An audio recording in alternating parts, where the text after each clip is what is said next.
जिल्ह्यात रात्री झालेल्या मुसळधार पावसामुळे वाळूज एमआयडीसी परिसरातील कामगार चौक येथे राष्ट्रीय महामार्गावर मोठ्या प्रमाणात पाणी साचल्याने वाहतुकीवर परिणाम झालाय। एमआयडीसीतील पावसाचे पाणी आणि सांडपाणी थेट महामार्गावर येत असल्याने कामगार वाहनधारकांना मोठा मनस्ताप सहन करावा लागतोय। प्रशासनाच्या पावसाळ्यापूर्वीच्या तयारीवरही यामुळे प्रश्नचिन्ह उपस्थित होत आहेत। रात्री झालेल्या पावसानंतर वाळूज एमआयडीसीतील कामगार चौक परिसर अक्षरशः जलमय झाला होता।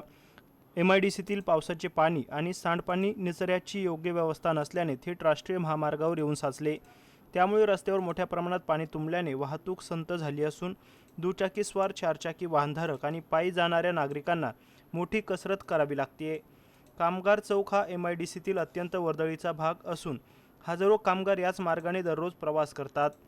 मात्र पाणी साचल्यामुळे वाहनांच्या लांबच लांब रांगा लागल्या असून अनेकांना वेळेत कामाच्या ठिकाणी पोहोचणेही कठीण झाले आहे। पाण्यामुळे रस्त्यावरील खड्ड्यांचा अंदाज येत नसल्यामुळे अपघाताचा धोका वाढलाय।